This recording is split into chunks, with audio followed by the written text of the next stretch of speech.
Évangile de Jésus-Christ selon saint Jean.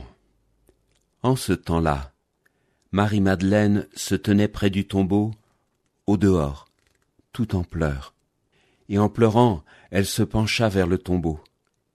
Elle aperçoit 2 anges, vêtus de blanc, assis l'un à la tête et l'autre aux pieds, à l'endroit où avait reposé le corps de Jésus.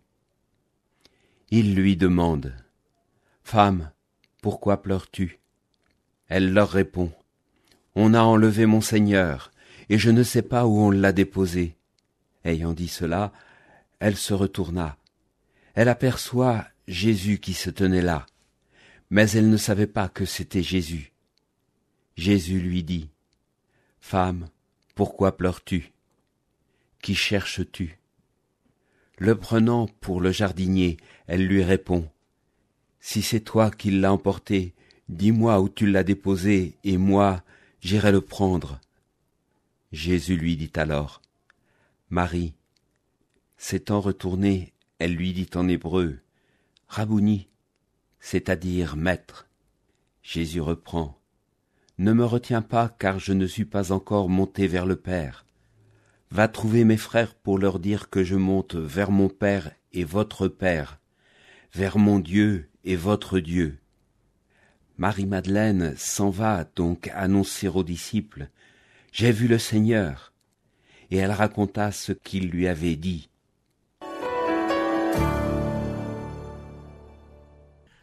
Marie-Madeleine est sous le choc. Elle est en pleurs. Elle est inconsolable. Non seulement Jésus est mort, mais en plus, son corps a disparu. Lorsqu'elle était venue la première fois, elle n'était pas entrée dans le tombeau.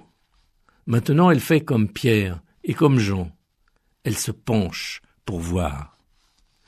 Et là, que voit-elle ? 2 anges vêtus de blanc. Ces anges prennent la parole pour s'inquiéter des larmes versées par Marie-Madeleine. « On a enlevé mon Seigneur, et je ne sais pas où on l'a déposé », se lamente-t-elle. Par contre, elle ne s'étonne pas du tout de la présence de 2 anges éblouissants. Mais lorsqu'elle s'apprête à sortir, elle se retourne, et c'est là qu'elle voit Jésus, qui l'interroge à son tour sur les raisons de son chagrin. C'est quand elle ne regarde plus vers le tombeau qu'elle peut voir Jésus. En fait, Marie-Madeleine ne le reconnaît pas tout de suite, elle le prend pour le jardinier. Et tout ce qui l'intéresse, c'est qu'il lui ramène le corps de Jésus. À ce moment-là du récit, elle en est restée à la mort, et son souhait se réduit à pouvoir disposer de la dépouille. Et puis l'apparition l'appelle. Et cette voix, mais oui, c'est sa voix, c'est la voix de Jésus. Marie-Madeleine passe de la mort à la vie. Mais cette reconnaissance n'aurait pas été possible si Marie-Madeleine n'était pas entrée, puis ressortie du tombeau. Ce qui permet que quelque chose se passe, c'est d'abord le fait de pénétrer dans le tombeau, et puis d'en sortir. Pour le chrétien, ça veut dire que la passion et la résurrection sont inséparables.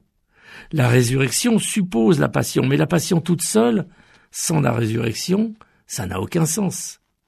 L'apôtre Paul ne dit pas autre chose quand il écrit dans l'Épître aux Romains : « Nous sommes passés par la mort avec le Christ, nous croyons que nous vivrons aussi avec lui. » Le disciple ne doit pas se détourner de cette réalité qu'est la mort, mais il n'a pas vocation à rester dans la mort.